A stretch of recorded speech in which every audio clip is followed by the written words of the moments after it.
الحمد لله الحمد لله رب العالمين والعاقبة للمتقين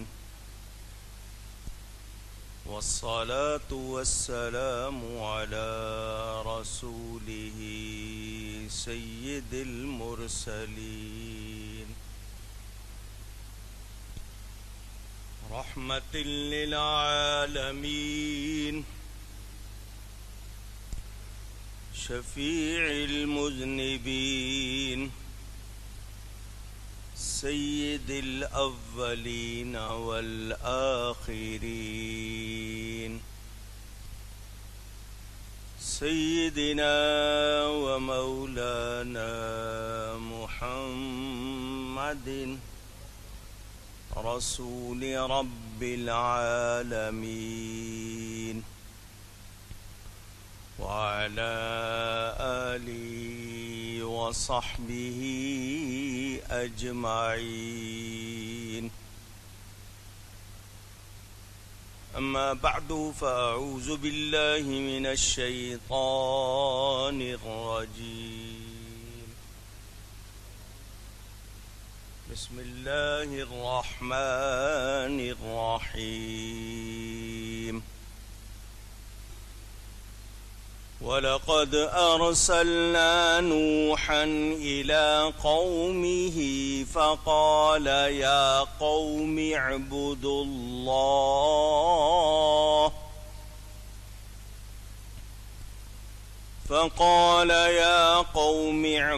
اللَّهَ مَا لَكُمْ مِنْ إِلَٰهٍ غَيْرُهُ أَفَلَا تتقون صدق اللہ العلی العظیم۔ محبت کے ساتھ ایک مرتبہ دروشی پڑھ لیجئے۔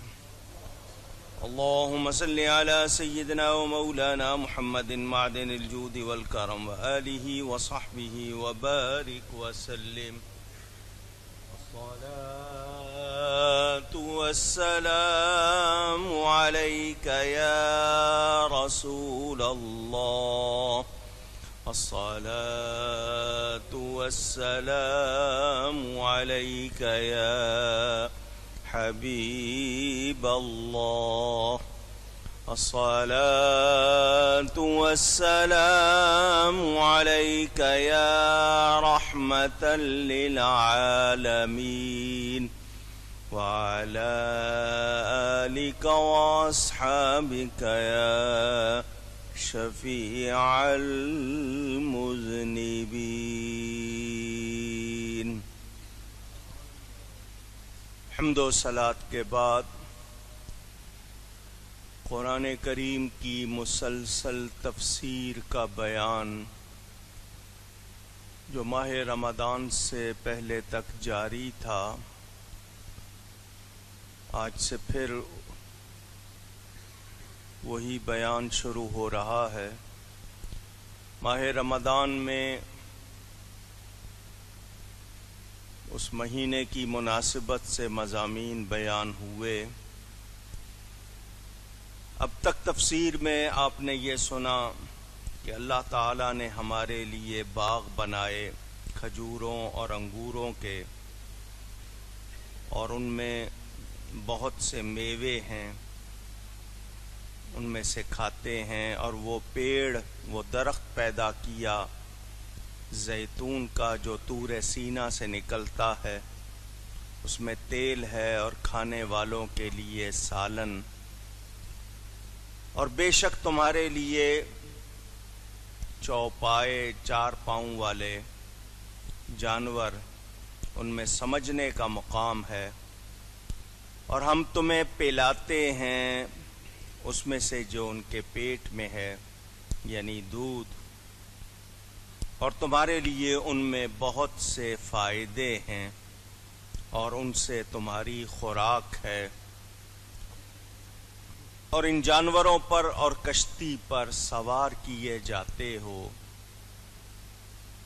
انسان کو جو نعمتیں عطا کی گئیں ان کا بیان ہوا کہ اس انسان کے لیے اللہ تعالی نے کیا کیا بنایا اور اسے کیا کیا سہولتیں نعمتیں عطا کی ہیں، اس انسان کو یاد دلائی گئیں۔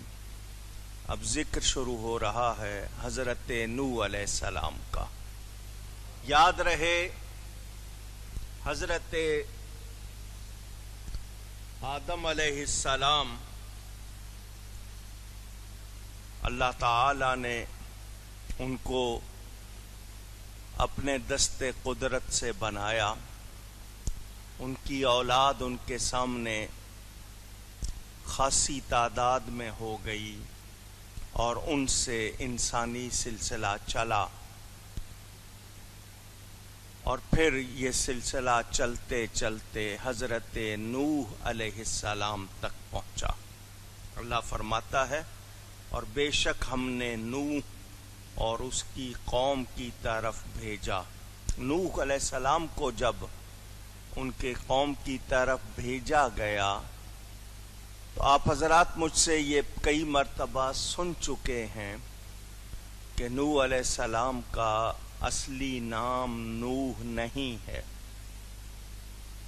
وہ چونکہ اللہ کے خوف سے بہت نوحہ کرتے تھے اس لیے ان کو نوح پکارا گیا، یہ ان کا اصلی نام نہیں تھا۔ نوح علیہ السلام کو ان کی قوم کی طرف بھیجا گیا تو انہوں نے آ کر قوم سے کہا، اے میری قوم، اللہ کی عبادت کرو، اس کے سوا تمہارا کوئی معبود نہیں۔ یہ وہ پیغام ہے جو ہر نبی نے اللہ کے حکم سے اپنی قوم کو پہنچایا۔ الہ معبود کو کہتے ہیں عبادت کے لائق۔ یہ اللہ تعالی کا بندوں پر حق ہے کہ اللہ کے سوا کسی کی کسی طرح عبادت نہ کی جائے۔ اگر کوئی کرتا ہے تو وہ مشرک ہے، وہ اللہ تعالی کا حق نہیں پہچانتا اور اپنے آپ کو اللہ کی رحمت سے دور کر لیتا ہے۔ اس حوالے سے آپ ہمیشہ سنتے رہتے ہیں، میں پھر اس بات کو دہرانا چاہتا ہوں تاکہ ذہنوں میں تازہ ہو جائے۔ اللہ کے سوا کسی کو پکارنا، کسی سے مدد مانگنا، کسی کی تعظیم کرنا، یہ حکم اور ہے۔ اگر اللہ کے سوا کسی کو معبود سمجھ کر پکاریں،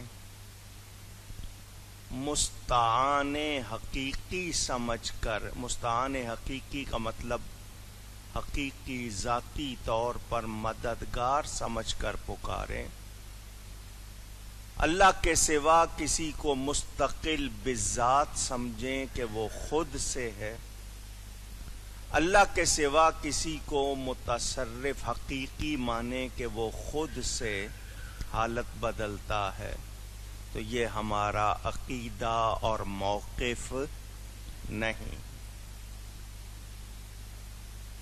ہم اللہ کے سوا کسی کی کسی طرح پوجا، پرستش، عبادت، ورشپ کرتے نہیں۔ یہ ذہن میں رہے، میں پھر بار بار آپ کو سنا رہا ہوں۔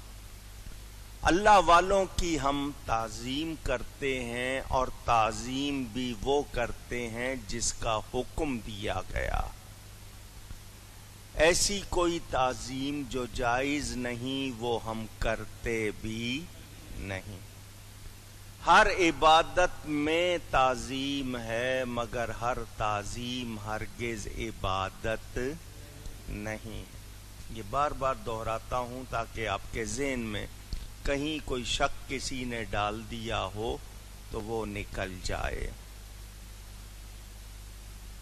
اس حوالے سے بار بار آپ سنتے ہیں الہ، معبود صرف اور صرف اللہ ہے۔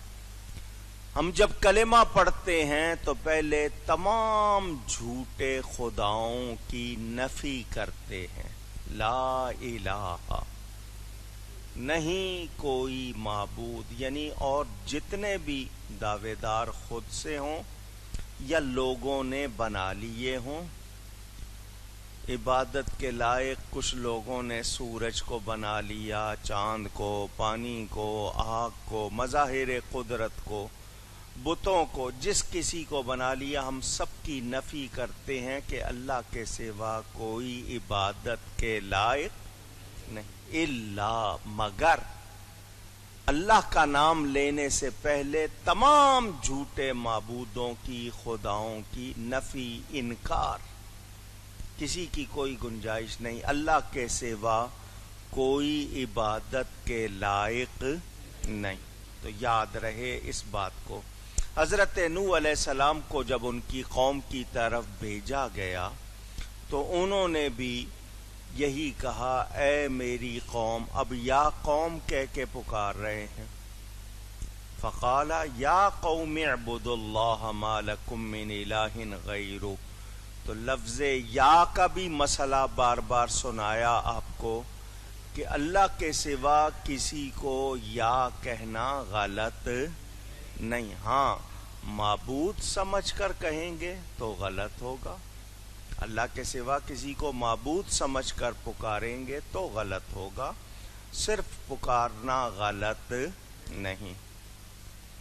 اے میری قوم، اللہ کی عبادت کرو، اس کے سوا تمہارا کوئی معبود نہیں۔ یہ آپ کو معلوم ہو گیا۔ اس کا سیدھا سیدھا مطلب کہ اے میری قوم ایمان لاؤ۔ ان دونوں بچوں کو وہاں سے ہٹاؤ۔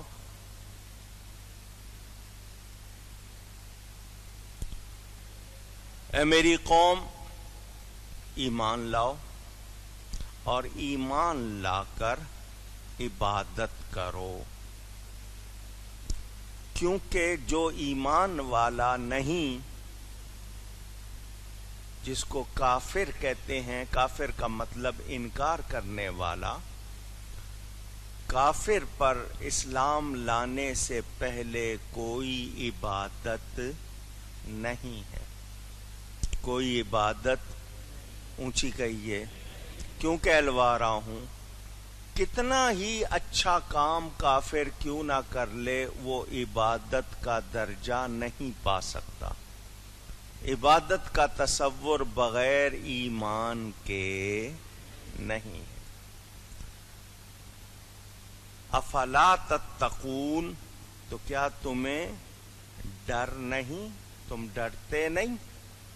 اب حضرت نوح علیہ السلام بھی اپنی قوم سے یہی فرما رہے ہیں کہ اللہ کے سوا کسی کی عبادت نہ کرو۔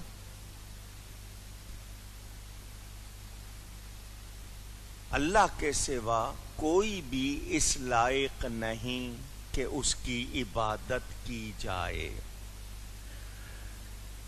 جب ایمان لاؤ تو پھر اس کی عبادت کرو۔ ایمان کے بغیر عبادت کا تصور آپ نے سن لیا نہیں۔ اب یہاں پھر میری بات سنیں۔ ایمان نام ہے عقیدوں کے صحیح ہونے کا۔ آپ کو بار بار یہ سبق یاد کراتا ہوں، جس کے عقیدے صحیح نہیں ہیں وہ ایمان والا، اونچی، اب دھیان سے میرے لفظ سن لیں۔